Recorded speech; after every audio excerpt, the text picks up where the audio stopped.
इसको आप इसको बीजेपी आरएसएस विरोध से जोड़ रहे हैं।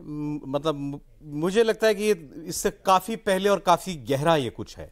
नहीं, मैं कह रहा हूं उसकी शुरुआत वहां से हुई है। 1925 से पहले आरएसएस नहीं थी। बिल्कुल, मैं तो कह रहा हूं कि 1980 से पहले बीजेपी नहीं थी। साहब, इराक में, ईरान में, लिबिया में, सूडान में, अफगानिस्तान में, पाकिस्तान में कहां बीजेपी आरएसएस है? हाँ, नहीं है। वहां पर किसका विरोध हो रहा है? वहां पर क्यों सब सलामत नहीं है, ठीक नहीं है? और यहां पर जहां पर सारे फिरके ठीक से रहते थे, अब वो सिचुएशन बदलने वाली है। क्योंकि एक चीज और, इस प्रकार की जो पॉलिटिक्स है, ये सोचता रहा कि कैसे एक ही नारा जो है वो आपको दिल्ली में भी सुनाई देगा, मुंबई में भी सुनाई देगा। एक ही नारा, सिंगल नारा, एक ही तरीके के प्रोटेस्ट यहां भी और वहां भी, कोई अंतर नहीं है। क्यों? फिर बाद में मैंने देखा कि ये जो क्लेर्जी है ना सर, मौलाना, जो रिलीजियस क्लेर्जी है टॉप पर, वो जो बोलती है वही इको होता है नीचे से, और उसको हर कोई सुन रहा है। और आज तो मोबाइल फोन है हाथ में, हर कोई, मैंने आज तो 10-12 तो मैंने सुन डाले।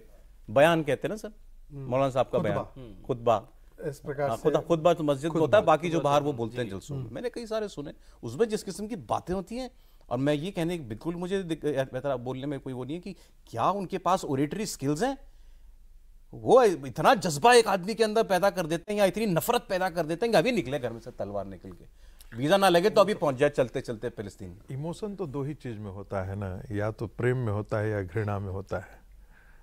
जो ताकत होती है वाणी की, या तो प्रेम में बहुत ताकत होती है या घृणा में ताकत होती है। तो प्रेम में तो प्रेम की वो ताकत तो है नहीं। लेकिन एक चीज मैं आपको बता रहा है, एक चीज मैं आपको बता रहा हूँ, तुम तो ये जो थियोलॉजिकल कनेक्ट है, बस जोड़ दूंगा, बाकी तो हिस्टोरियंस हैं, ये बताएंगे। कुछ दिन पहले लखनऊ में सिया और सुन्नी दोनों ईद पर एक साथ नमाज पढ़ सकें, इसके लिए बहुत ये हुआ था।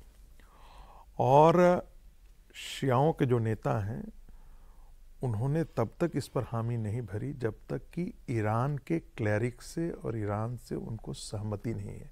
तो जो आप कर रहे हैं ना, कनेक्ट बहुत गहरा है। इस चीज़ को हाशिए पर डाल देना कि भाई क्या रिश्ता है, नहीं है, रिश्ता है, पैन इस्लामिज़म का रिश्ता है, और वो थियोलॉजिकल भी है और पॉलिटिकल भी है, दोनों चीज़ें हैं।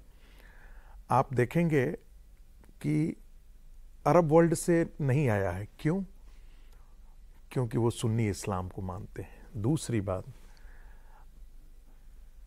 ईरान जो है वो आपको सपोर्ट, यहाँ के सिया जो है वो बीजेपी को बहुत सपोर्ट करते रहे हैं। इस इलेक्शन में तो बिल्कुल नहीं हुआ है, ये मैं खुल करके बोल रहा हूँ। मेरे पास बूथ वाइज डेटा है, इसलिए मैं कह सकता हूँ ये बातें। चूंकि सियाओं को बहुत पिटाई होती है पाकिस्तान के अंदर, बहुत ज़्यादा पिटाई होती है।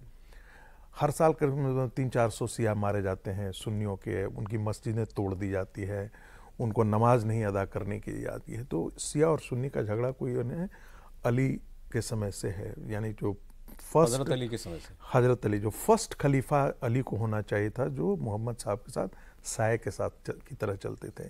लेकिन जो है उस समय जो है अबू बकर जो है उनको बना दिया गया, जो मोहम्मद साहब के उस हिस्ट्री में हम नहीं जानते हैं इतिहास की। उसके कारण जो है वो, यदि आप देखेंगे तो मूलतः सियाओं की जो घृणा है पाकिस्तान में सुन्नियों के साथ, उसका भी रिफ्लेक्शंस भारत में दिखता है कि वो थोड़ा सा इनके बरेलवी, सलाफी और ये जो देवबंदी इस्लाम है उनके साथ वो कड़े नहीं होते।